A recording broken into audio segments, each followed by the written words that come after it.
Assalamualaikum warahmatullahi wabarakatuh.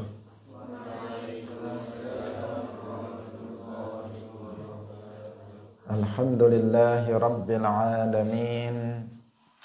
Lahu ni'matu wa lahul fadlu wa lahus sana'ul hasan. Wassalawatullahil barrir rahim wal malaikatil muqarrabin ala sayyidina wa maulana Muhammadin wa ala alihi wa ashabihi tayyibin at-tahirin. Allahumma la sahla illa ma ja'altahu sahla wa anta taj'alul hazna idza syi'ta sahla. Allahumma arzuqna al-ikhlasa fin niyyati wal qawli wal amal. Wa ba'du. Ila nabiyyin Mustafa sallallahu alaihi wasallam wa ikhwanihi minal anbiya'i wal mursalin wa syuhada'i was salihin, khususan ila sultanil awliya Syekh Abdul Qadir Al-Jilani wa Syekh Ahmad Ar-Rifai wa Syekh Baha'iddin Naqsyabandi wa Syekh Abdullah Al-Harari wa ila arwahi muassisi jam'iyyati Nahdlatul Ulama Syekh Muhammad Hashim Ash'ari wa Syekh Bisri Sansuri wa Syekh Abdul Wahab Hasbuwah wa ila arwahi jami'i ahli al-qubur minal muslimin wal muslimat. Al-Fatihah. A'udzu billahi minasy syaithanir rajim. Bismillahirrahmanirrahim. Alhamdulillahi rabbil alamin. Ar-Rahmanir Rahim. Maliki yaumiddin. Iyyaka na'budu wa iyyaka nasta'in.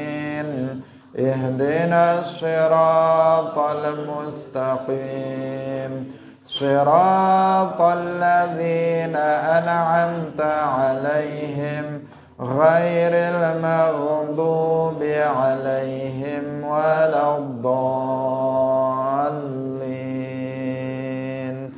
Amin.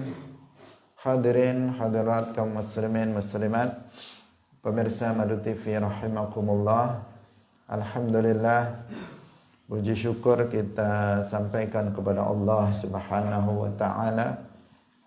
Pada saat ini Allah Subhanahu wa taala mentakdirkan kita untuk kembali bisa bersama dalam pengajian tafsir ayat-ayat ahkam. Semoga kehadiran kita dalam majelis ini mendapatkan keberkahan dari Allah Subhanahu wa taala dan kita semuanya mendapatkan ilmu yang manfaat dan barokah fid dunya wal akhirah. Amin ya rabbal alamin. Salawat dan salam semoga tetap terlimpahkan kepada junjungan kita Nabi Agung, makhluk yang termulia secara mutlak, yaitu Nabi Muhammad sallallahu alaihi wasallam, para sahabatnya, keluarganya, serta seluruh umat Islam yang mengikuti beliau ila yaumil qiyamah. Hadirin hadirat rahimakumullah. Mari kita mulai ngaji kita pagi hari ini dengan mengikhlaskan niat kita masing-masing lillahi ta'ala. Kita masih dalam pembahasan tentang waktu sholat, yaitu kita akan membaca penafsiran dari surat Al-Anfal ayat 38. Allah Subhanahu wa ta'ala berfirman, Qul lilladzina kafaru iyantahu yughfar lahum ma qad salaf wa iyya'udu faqad madat sunnatul awwalin. Qul lilladzina kafaru iyantahu yughfar lahum ma qad salaf wa iyya'udu faqad madat sunnatul awwalin. Dalilun ala annahu la yajibu 'alal kafiril asli qada'u ma fatahu minas salawati fi kufrihi. Ayat ini adalah dalil bahwasanya tidak wajib bagi orang kafir asli untuk mengqadha salat yang telah dia tinggalkan di masa kekufurannya. Qul lil ladzina kafaru, katakanlah wahai Muhammad kepada orang-orang yang kafir, apabila mereka telah selesai dari kekufurannya, maka diampuni untuk mereka dosa-dosa yang telah lalu.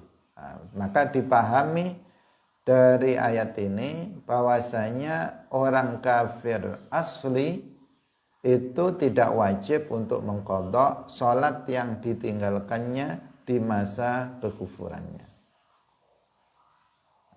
Ini diketahui bahwa yang dimaksud dengan lilladzina kafaru, orang-orang yang kafir, itu adalah orang kafir asli, karena terkait dengan masalah sababun nuzul, berkenaan dengan sebab diturunkannya ayat ini, yaitu yang diturunkan kepada Abu Sufyan dan kawan-kawan yang telah masuk ke dalam agama Islam. Dan beliau ketika itu adalah kafirnya kafir asli. Karena kafir itu ada dua. Ada kafirun asliyun, ada kafir asli, ada kafir murtadun, ada kafir murtad. Kafir asli itu orang kafir yang memang dari asalnya sudah kafir. Nah, dia dari bapaknya kafir, ibunya kafir, anaknya kafir, namanya kafir asli.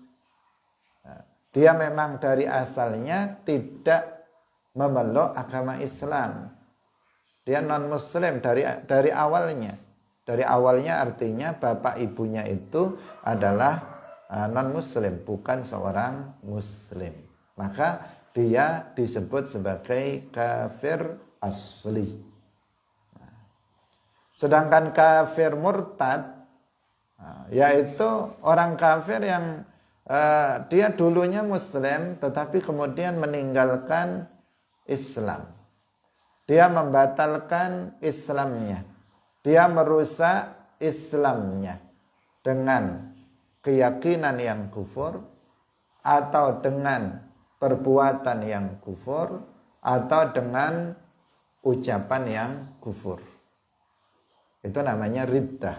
Orangnya namanya murtad, perbuatannya namanya riddah. Qat'ul Islam bi'atiqadin kufriyin au fi'lin kufriyin au qaulin kufriyin. Memutuskan atau membatalkan Islam dengan keyakinan yang kufur, dengan perbuatan yang kufur, atau dengan ucapan yang kufur. Itu namanya riddah dan orangnya disebut murtad. Nah, hadirin yang dirahmati oleh Allah Subhanahu wa ta'ala. Disebut orang yang murtad itu tidak disyaratkan dia harus berpindah agama, sebagaimana dipahami oleh kebanyakan orang, bahwa orang tersebut murtad ketika dia sudah pindah agama dari Islam kepada selain Islam. Ketika KTP-nya di situ yang asalnya agama tertulis Islam, kemudian terus diganti selain Islam, maka dikatakan murtad. Kalau enggak seperti itu maka enggak murtad. Tidak seperti itu. Tetapi seseorang itu bisa murtad meskipun dia tidak berpindah agama. Karena riddah itu membatalkan Islam, bukan berpindah agama. Nah, berpindah agama sudah jelas itu murtad. Orang-orangnya sudah jelas murtad. Tetapi tidak hanya yang disebut riddah itu berpindah dari Islam ke agama yang lain. Tetapi bisa saja seseorang itu tidak berpindah, dia tidak berniat untuk berpindah, sehingga di KTP-nya tetap tertulis agama Islam, tetapi dia meyakini keyakinan yang kufur, tetapi dia melakukan perbuatan yang kufur, tetapi dia mengucapkan ucapan yang kufur. Maka dia telah keluar dari Islam meskipun dia tidak memeluk agama selain Islam secara khusus. Dia telah murtad, dia telah jatuh pada riddah menjadi seorang murtad, keluar dari Islam. Keluar dari Islam meskipun dia tidak kemudian berpindah memilih sebuah agama tertentu. Keyakinan kufur atau perbuatan kufur, ucapan kufur adalah keyakinan, perbuatan, dan ucapan yang mengandung unsur penghinaan dan pelecehan kepada Allah, kepada para nabinya, kepada para malaikatnya, kepada kitab-kitabnya, terhadap syariatnya, terhadap agamanya, terhadap syiar agamanya. Maka itu semuanya adalah kufur. Kalau ada keyakinan isinya itu penghinaan kepada Allah, ada keyakinan isinya adalah penghinaan terhadap Nabi, ada keyakinan isinya itu adalah penghinaan terhadap malaikat, terhadap Islam, maka keyakinan itu disebut keyakinan kufur, i'tiqadun kufriyun. Misalnya seseorang meyakini dalam hatinya bahwasanya Allah itu berupa jisim yang beranggotakan badan, punya ukuran, punya bentuk, duduk di atas arsy. Ini keyakinan isinya menghina Allah. Karena seseorang yang meyakini bahwasanya Allah Subhanahu wa taala berupa jisim, berarti telah mensifati Allah dengan sifat makhluk, telah menyerupakan Allah dengan sifat makhluk, di mana Allah telah mensucikan dirinya dari menyerupai makhluk, laisa kamitslihi syai'. Dengan dia mengatakan bahwa Allah itu duduk, berarti dia telah menyerupakan Allah dengan manusia, telah menyerupakan Allah dengan binatang, menyerupakan Allah dengan sapi, kambing, anjing, kera dan sebagainya yang juga memiliki sifat duduk. Menghina Allah, keyakinan yang berisi penghinaan kepada Allah. Maka keyakinan seperti ini disebut keyakinan kufur. Orang yang meyakininya, maka dia telah keluar dari Islam meskipun dia tidak merubah KTP-nya dari Islam kepada selain Islam. Nah, yang kedua, perbuatan yang kufur itu adalah perbuatan yang isinya dia mengandung unsur penghinaan dan pelecehan terhadap Allah, terhadap Rasulullah, para nabi Allah, terhadap para malaikat Allah, terhadap agama Islam, terhadap syariat Islam, syiar Islam. Maka itu perbuatan yang kufur. Kalau ada tertulis di kertas lafzul jalalah Allah, kemudian dia tahu dan sengaja kemudian dia menginjaknya dengan kakinya atau membuangnya di tempat-tempat yang najis dengan sengaja dan dia tahu, maka dia telah menghina Allah dengan perbuatannya, maka dia jatuh kepada kufur perbuatan. Ada seseorang tahu ini adalah mushaf Al-Quran, ada kertas di situ tertulis ayat Al-Quran, dia mengetahuinya, kemudian dia sengaja untuk kemudian mendudukinya dengan pantatnya, sengaja dia melakukannya dan tahu, maka dia telah melakukan perbuatan yang kufur. Orang tersebut telah keluar dari Islam. Meskipun dia tidak merubah KTP-nya dengan agama selain Islam, tapi dia telah keluar dari Islam.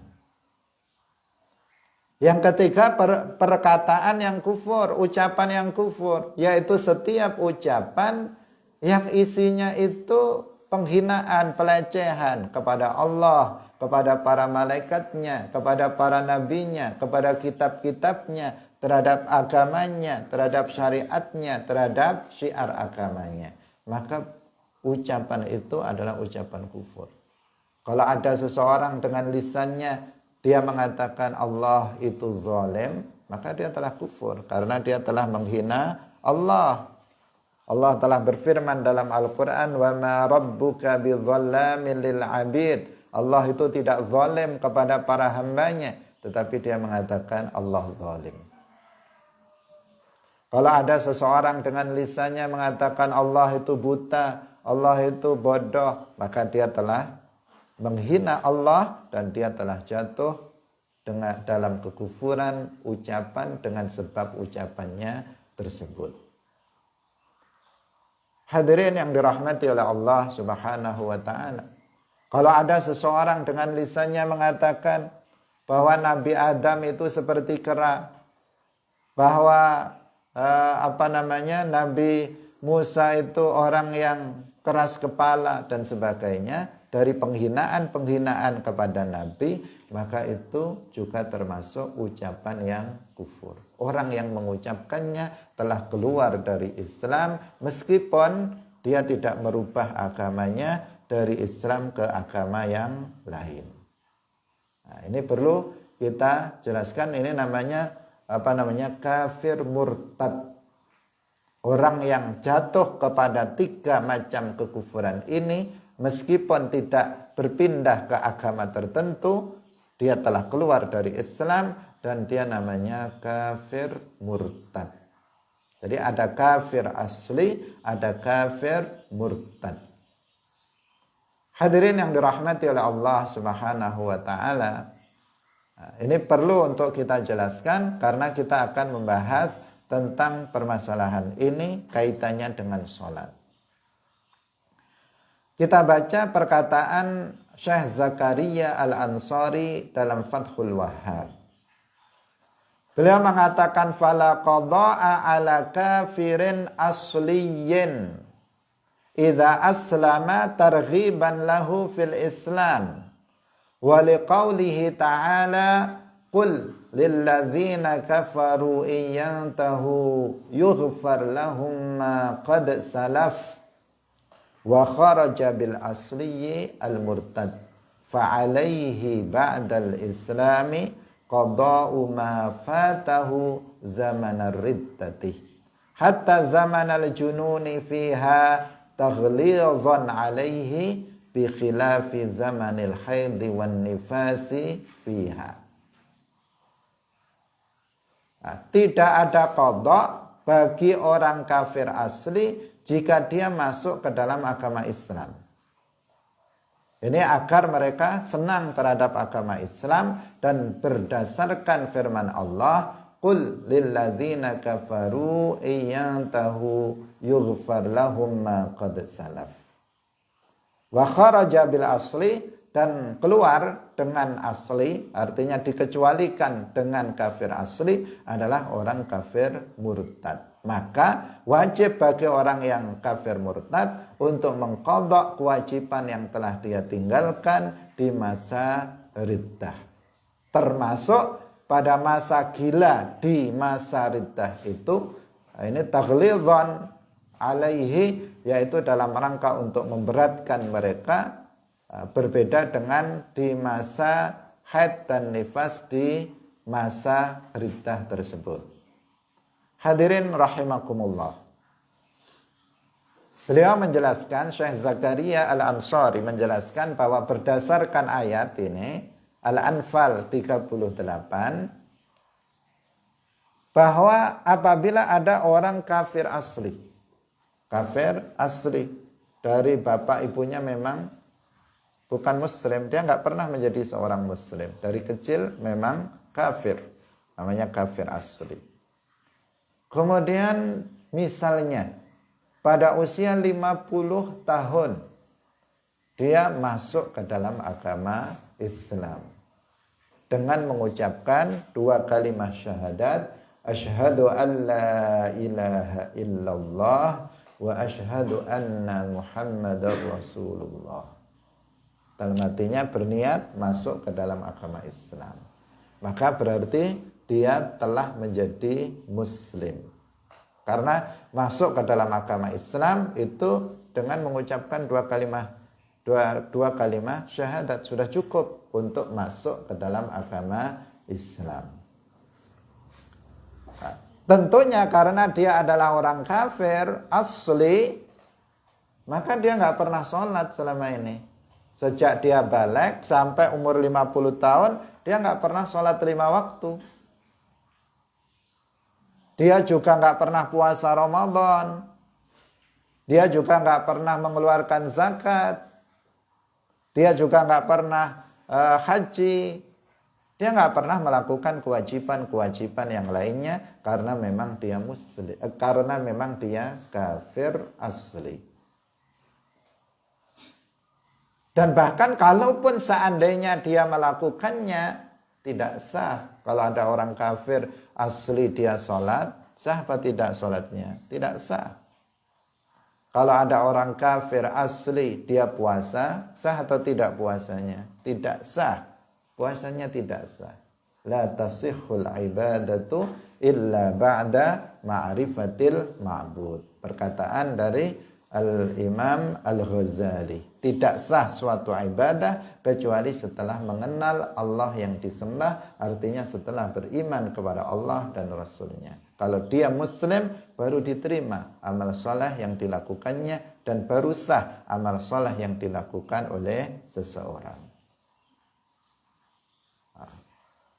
Pertanyaannya adalah, setelah dia masuk Islam pada usia 50 tahun misalnya, bagaimana dengan sholat yang selama ini ditinggalkannya? Apakah dia wajib untuk mengqadha'nya, untuk menggantinya di hari-hari setelah dia masuk Islam? Jawabannya tidak. Jawabannya apa? Tidak. Dia tidak wajib untuk mengqadha' sholat-sholat itu. Yang lalu sudah berlalu. Sekarang dia memulai. Setelah masuk Islam, dia memulai dari awal untuk melaksanakan kewajibannya sebagai seorang muslim. Sholat 5 waktu, kemudian berpuasa Ramadan, dan lain-lain. Setelah dia masuk Islam, dan yang sudah lalu, itu sudah berlalu, tidak ada urusan. Sudah diampuni oleh Allah Subhanahu wa ta'ala. Dengan sebab dia masuk Islam, maka seluruh dosa yang telah dia kerjakan di waktu-waktu sebelum itu, apakah itu berupa kekufuran, apakah itu berupa kemaksiatan, semuanya yughfar lahum ma qad salaf. Semuanya diampuni oleh Allah Subhanahu wa ta'ala, dosa-dosa yang telah lalu. Ini siapa? Kafir asli. Sehingga dikatakan al-Islamu yajubbu ma qablahu.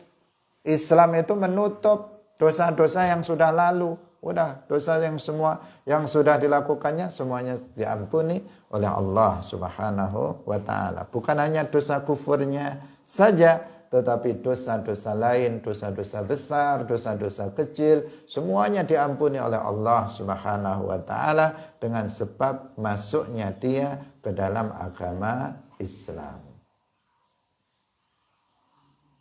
Nah, ini berbeda dengan kafir murtad. Kalau kafir murtad, maka dia wajib untuk mengqadha' kewajiban yang ditinggalkannya di masa riddah. Kalau seandainya ada seseorang, dia terlahir dari bapak dan ibu muslim, dia pun muslim dari kecil, sampai usia 20 tahun misalnya, dia terpengaruh oleh kelompok menyimpang yang berpaham musyabbihah, yang berpaham tasbih, mujassimah, yang berpaham tajsim. Dia bergaul dengan orang-orang Wahabi, sehingga kemudian dia meyakini keyakinan tasbih, tajsim. Dia meyakini Allah itu seperti manusia, punya kepala, punya tangan, punya kaki, bentuknya besar, ukurannya besar, duduk di atas arasy. Dia meyakini keyakinan seperti itu yang berisi penghinaan kepada Allah pada usia 20 tahun. Maka dia telah murtad. Dengan keyakinan tersebut dia telah menjadi murtad. Kemudian dia di masa meyakini keyakinan seperti ini, belum kembali kepada Islam, misalnya dalam waktu 10 tahun. pada umur 30 tahun dia bertemu dengan seseorang yang bisa mengajari dia ilmu tauhid, ilmu aqidah ala ahli sunnati wal jamaah ala asyairah wal maturidiyah. Akidah mayoritas umat Islam. Ketemu dan dia faham.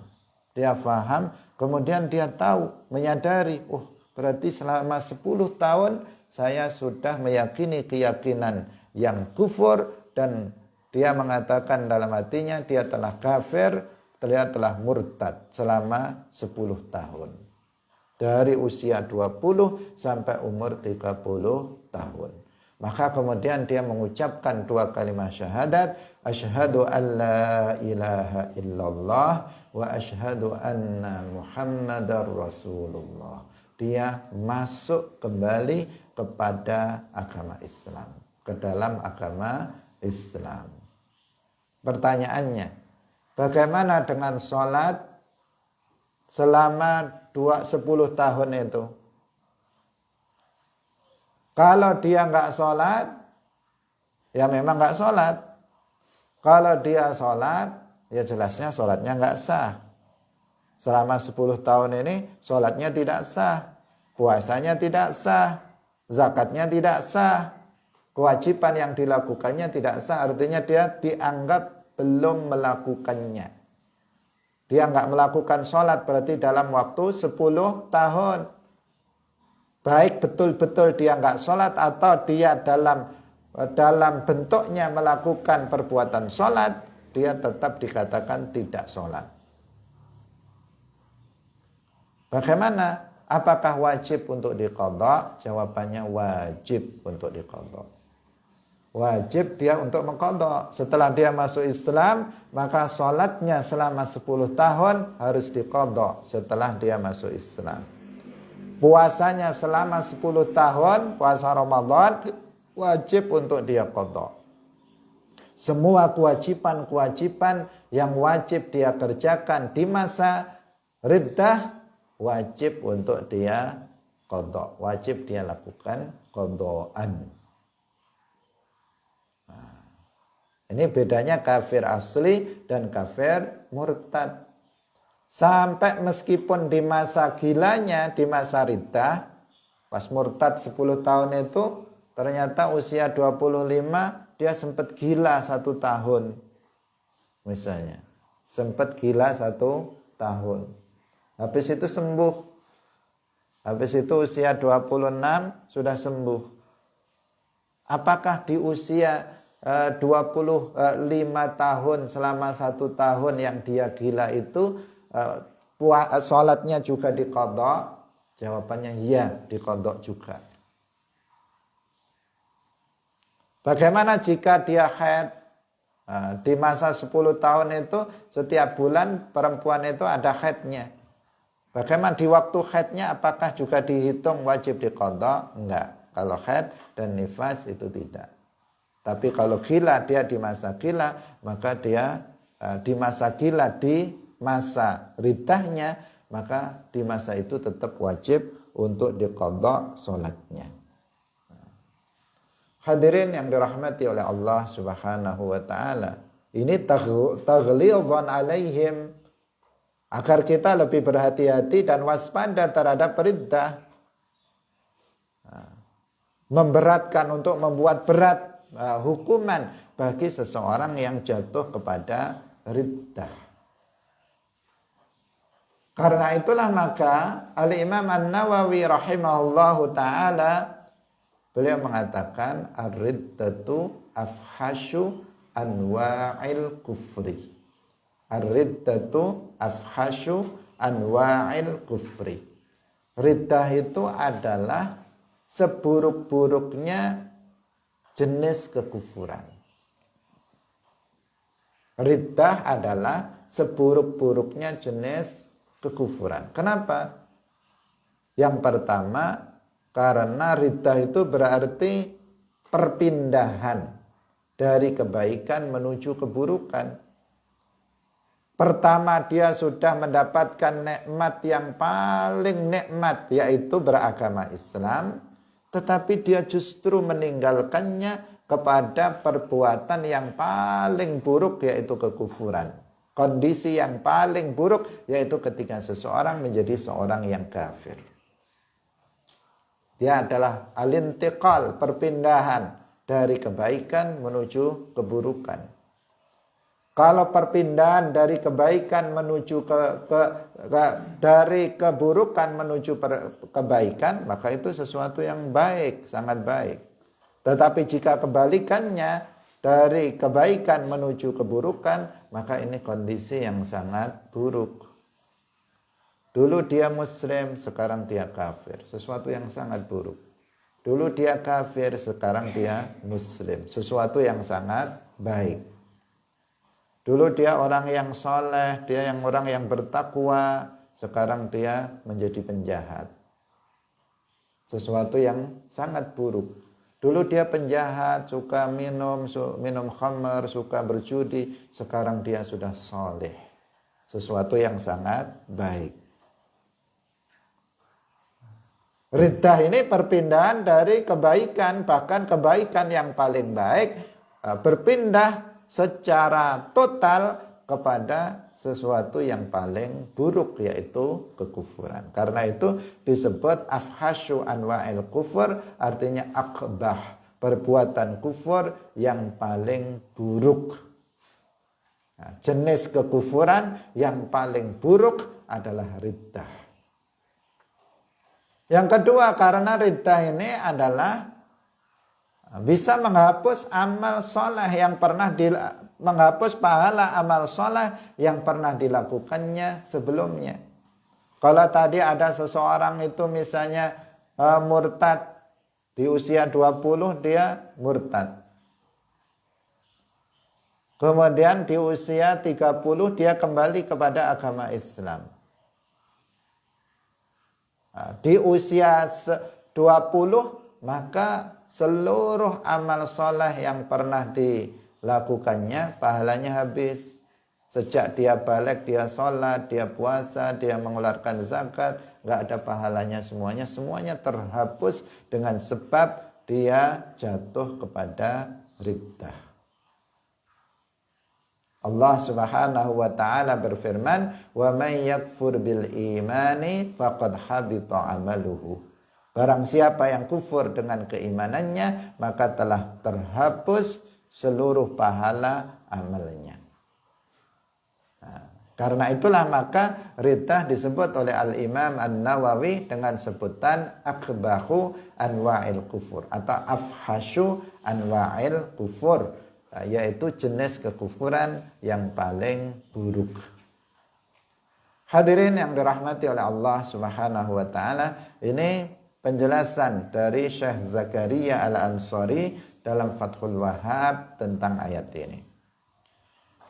Kemudian kita membaca Al-Iqlil karya Al-Imam As-Suyuti rahimahullah. Beliau mengatakan qauluhu ta'ala, qul lil ladzina kafaru iyantahu yughfar lahum ma qad salaf. Fihi annal islama yajubbu ma qablahu wa annal kafira idza aslama la yukhatab biqada'i ma fatahu min salatin aw zakatin aw saumin aw itlafi malin aw nafsin. Al-Imam As-Suyuti beliau mengatakan bahwa dalam ayat ini terdapat dalil bahwasanya Islam itu menutup dosa yang sebelumnya. Artinya semua dosa yang sudah dikerjakannya, apakah dosa kufur, dosa maksiat besar, maksiat kecil, semuanya telah diampuni oleh Allah dengan sebab apa? Ad-dukhul fil Islam, masuk ke dalam agama Islam. Dan ayat ini juga menunjukkan bahwa orang kafir jika telah masuk ke dalam agama Islam, maka dia tidak dituntut untuk mengqadha kewajiban yang telah ditinggalkannya, baik itu berupa sholat, zakat, puasa, atau merusak harta orang lain, atau membunuh. Ini tidak diperintahkan untuk mengqadha'nya. Kewajiban-kewajiban itu tidak diperintahkan untuk diqadha'. Jika apa? Jika orang kafir itu masuk ke dalam agama Islam karena dosa-dosanya sudah diampuni oleh Allah Subhanahu wa taala dengan sebab masuknya dia ke dalam agama Islam. Maka kalau ada seorang kafir kemudian masuk ke dalam agama Islam, betapa beruntungnya dia. Betapa dia beruntung karena dia masuk ke dalam agama Islam yang akan bisa menghapus seluruh dosa-dosa yang telah dia lakukan. Misalnya ada seseorang, dia kafir asli.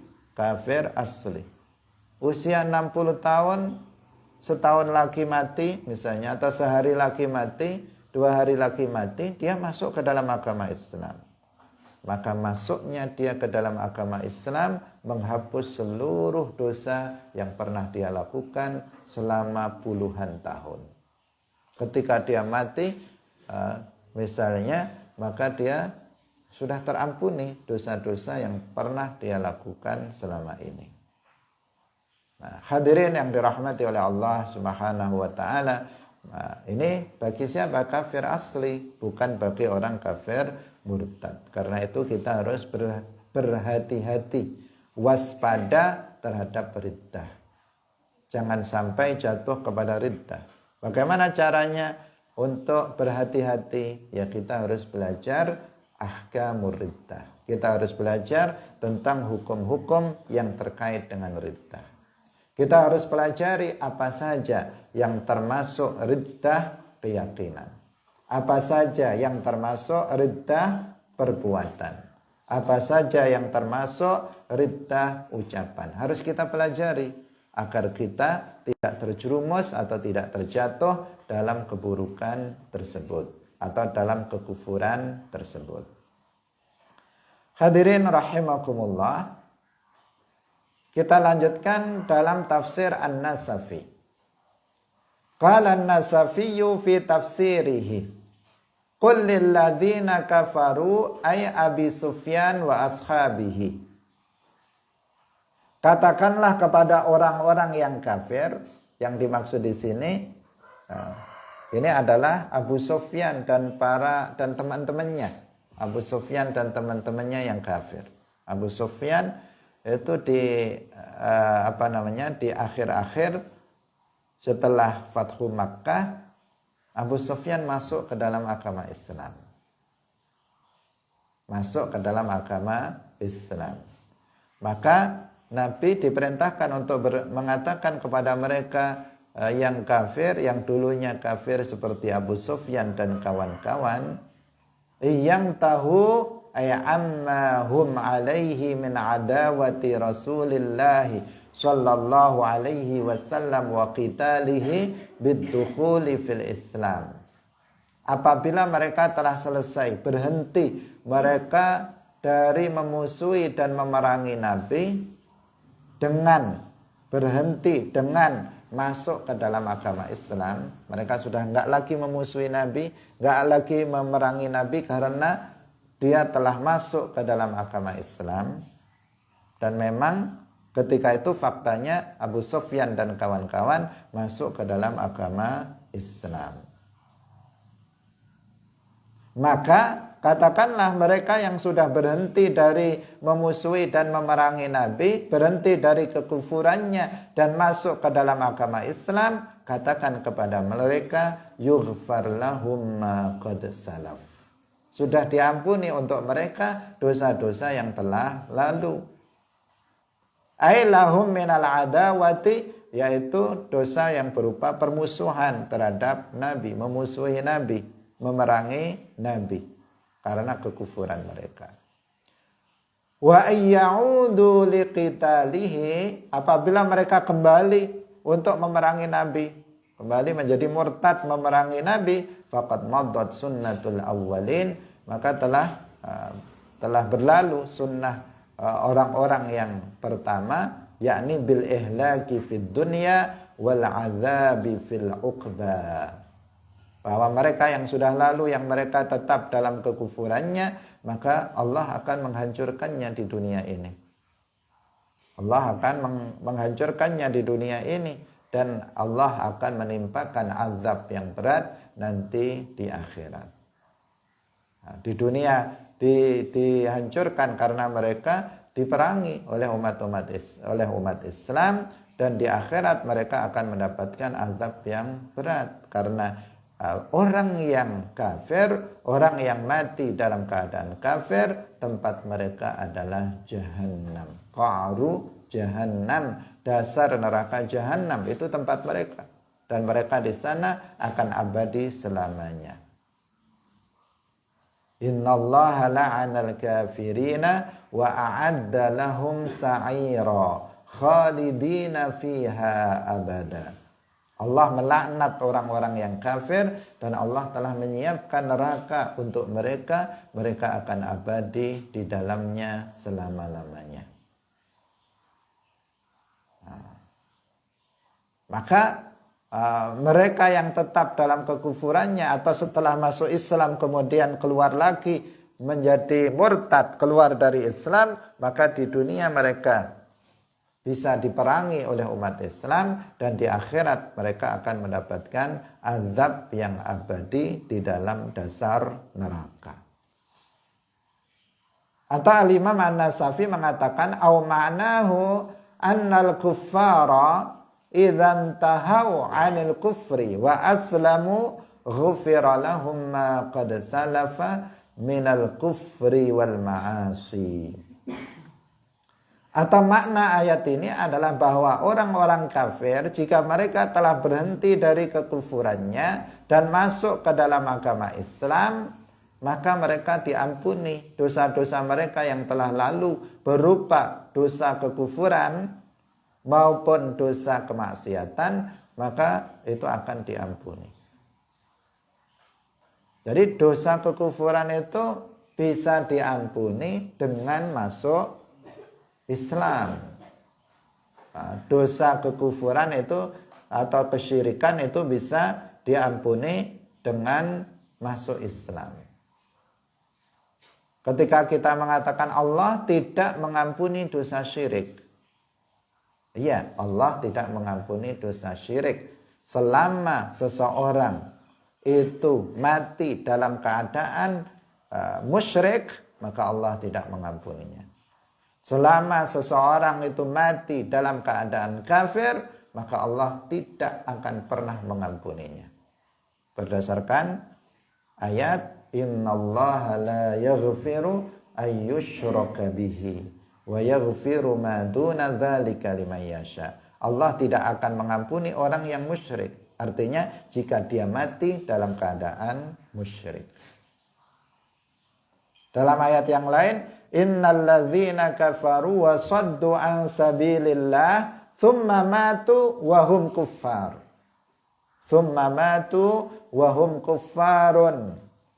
Orang-orang yang kafir kemudian mereka mati dalam keadaan mereka kafir, maka mereka akan masuk fala yadkhulul jannah fala yaghfirallahu lahum, maka Allah tidak akan mengampuni mereka. Kapan? Ketika mereka orang kafir itu mati dalam keadaan kufur. Tapi kalau mereka kufur, mereka syirik, jatuh kepada syirik, kemudian dia masuk kembali ke dalam agama Islam dengan mengucapkan 2 kalimat syahadat, maka dosa kufur yang telah berlalu bisa diampuni. Atau seseorang dari kecil dia memang musyrik, dari kecil dia kafir, kemudian dia masuk ke dalam agama Islam, maka kufur dan syirik yang pernah dia lakukan itu diampuni oleh Allah Subhanahu wa ta'ala dengan sebab masuknya dia ke dalam agama Islam.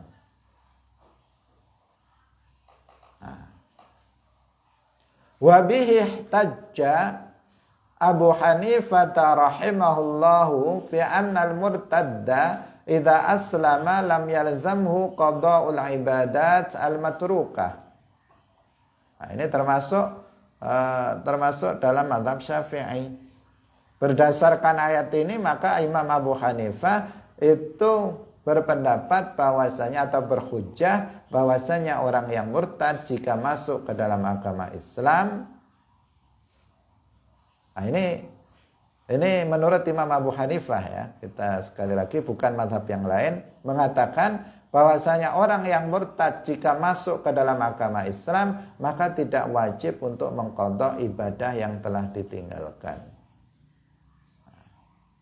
Tetapi kita tadi menjelaskan dalam mazhab Syafi'i juga dengan yang lainnya bahwasanya seseorang yang mati, seseorang yang murtad kemudian dia masuk ke dalam agama Islam maka dia harus mengqadha, wajib untuk mengqadha kewajiban yang kewajiban yang telah ditinggalkannya di masa riddah itu. Hadirin yang dirahmati oleh Allah Subhanahu wa taala. Ini semuanya menggambarkan kepada kita agar kita betul-betul waspada terhadap riddah ini. Nikmat Islam adalah nikmat yang paling besar yang Allah anugerahkan kepada kita. Alhamdulillah kita rata-rata kita dilahirkan dari keluarga muslim.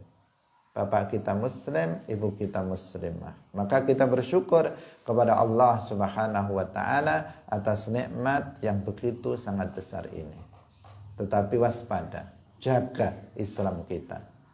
Jaga Islam kita, jangan sampai batal, jangan sampai rusak dengan keyakinan yang kufur atau perbuatan yang kufur atau ucapan yang kufur. Waspadai, hati-hati kalau berbicara. Jangan sampai mengucapkan ucapan yang bisa menjatuhkan seseorang ke dalam kekufuran atau mengeluarkan seseorang dari Islam. Hati-hati dalam berbuat. Dan itu semuanya bisa, kita semuanya ini bisa selamat apabila kita itu berilmu. Kita memiliki belajar ilmu agama. Khususnya dalam hal ini adalah ilmu akidah. Baik terkait dengan riddah atau yang terkait dengan dasar-dasar akidah harus kita pelajari dan kita pahami agar kita tidak meyakini keyakinan yang kufur. Agar kita tidak meyakini keyakinan yang bertentangan dengan keyakinan Rasulullah dan para sahabatnya dari Ahlus Sunnah wal Jamaah. Karena kalau seseorang itu bodoh, bagaimana dia bisa menjauhi kekufuran? Kalau seseorang itu tidak tahu bahwa perkataan ini perkataan yang kufur, apakah bisa dia meninggalkan kekufuran? Nggak akan bisa. Kalau seseorang nggak tahu bahwa keyakinan ini adalah keyakinan yang kufur, apakah dia bisa menghilangkan keyakinan itu dari dalam hatinya? Apabila seseorang tidak tahu bahwa perbuatan ini adalah perbuatan kufur, apa bisa dia meninggalkannya? Nggak akan bisa. Karena itu kita juga harus mempelajari hal-hal yang buruk agar kita bisa menghindarinya. Ta'alamtu syarra la li syarri walakin litawaqqihi. Man lam ya'rifi syarra yaqa'u fihi. Kita belajar keburukan, kita belajar apa itu kufur itu, kita belajar. Kufur itu apa? Buruk, sesuatu yang paling buruk. Untuk apa? Bukan untuk kita lakukan, bukan untuk kita praktekkan, tetapi agar kita bisa menjaga diri kita darinya, kita tidak melakukannya. Kita belajar ma'asil qalb, dosa-dosa hati, ma'asil batan, dosa-dosa badan, ma'asil lisan, dosa-dosa lisan, ma'asil yad, ma'asil rijal, ma'asil batan, ma'asi al-faraj. Untuk apa kita belajar maksiat-maksiat itu? Agar kita bisa menghindarinya, agar kita bisa menjaga diri darinya. Karena fa inna man lam ya'rifi syarra yaqa'u fihi. Orang yang tidak mengetahui suatu keburukan, maka dia akan jatuh dalam keburukan. Seseorang kalau nggak tahu bahwa minum khamar itu haram, dia akan meminumnya. Seseorang yang nggak tahu bahwa riba itu haram, maka dia akan melakukannya, mempraktekkannya. Jangankan orang yang bodoh terhadap hal-hal itu, orang yang sudah tahu bahwa riba haram, sebagian mereka masih melakukannya. Sebagian orang tahu minum khamr itu haram, tetapi dia tetap melakukannya. Sebagian orang tahu bahwa zina itu haram, tetapi dia tetap melakukannya. Bagaimana dengan yang nggak tahu sama sekali kalau itu haram? Maka lebih-lebih mereka lebih berpotensi untuk melakukan perbuatan-perbuatan yang diharamkan. Jika seseorang nggak tahu bahwa perkataan itu kufur, maka dia cenderung akan mengucapkannya. Padahal seseorang untuk jatuh kepada riddah, untuk keluar dari Islam, tidak disyaratkan dia harus mengetahui hukumnya. Tidak disyaratkan dia harus mengetahui hukumnya. Meskipun dia nggak tahu kalau hukum mengucapkan itu kufur. Dia nggak tahu bahwa keyakinan itu keyakinan yang kufur. Dalam hatinya meyakini tasbih, Allah itu jisim yang beranggotakan badan, yang duduk di atas arsy misalnya, dalam hatinya. Dia nggak tahu kalau keyakinan itu kufur karena dia nggak pernah belajar. Apakah dia dimaafkan? Tidak. Dia tidak dimaafkan. Dia tidak tahu hukum dari keyakinan itu, dia tetap kafir. Dia tetap murtad, keluar dari Islam. Tidak semua kebodohan itu dimaafkan. Dengan alasan saya nggak tahu kemudian dimaafkan, enggak. Kalau seandainya setiap kebodohan itu dimaafkan, niscaya bodoh lebih utama daripada ilmu.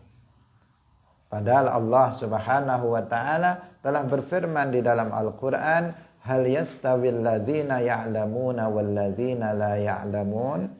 Artinya la yastawi, tidak sama orang yang berilmu dan orang yang bodoh. Orang berilmu lebih mulia daripada orang yang bodoh. Orang yang berilmu lebih mulia daripada orang yang bodoh. Seandainya alasannya saya bodoh, saya nggak tahu. Ya udah, kalau nggak tahu nggak apa-apa. Kalau nggak tahu nggak apa-apa. Enak sekali jadi orang nggak tahu, sehingga menjadi nggak apa-apa dalam semua perbuatannya. Lalu kenapa kita diperintahkan untuk thalabul ilmi? Kenapa Rasulullah bersabda thalabul ilmi fardhatun ala kulli muslimin? Jika kebodohan lebih baik daripada ilmu. Enggak setiap orang yang bodoh terhadap sesuatu ajaran Islam tertentu kemudian dia dimaafkan. Enggak semuanya. Kebodohan terhadap dasar-dasar akidah Islam itu tidak diampuni. Tidak akan diampuni jika dia jatuh kepada kekufuran atau kesyirikan. Karena itu mari kita belajar ilmu agama dengan yang sebaik-baiknya agar kita bisa, dengan ilmu itu kita bisa menjaga Islam kita. Kita bisa menjaga agama kita agar kita tidak jatuh kepada riddah. Hadirin yang dirahmati oleh Allah Subhanahu wa taala, demikian pengajian kita pada pagi hari ini, semoga bermanfaat bagi kita semuanya. Barakallahu fikum wallahu muwaffiq ila aqwamit thoriq. Wassalamualaikum warahmatullahi wabarakatuh. La ilaha illallah. Allahumma salli ala sayyidina Muhammad wa ala alihi wa sahbihi wa sallim.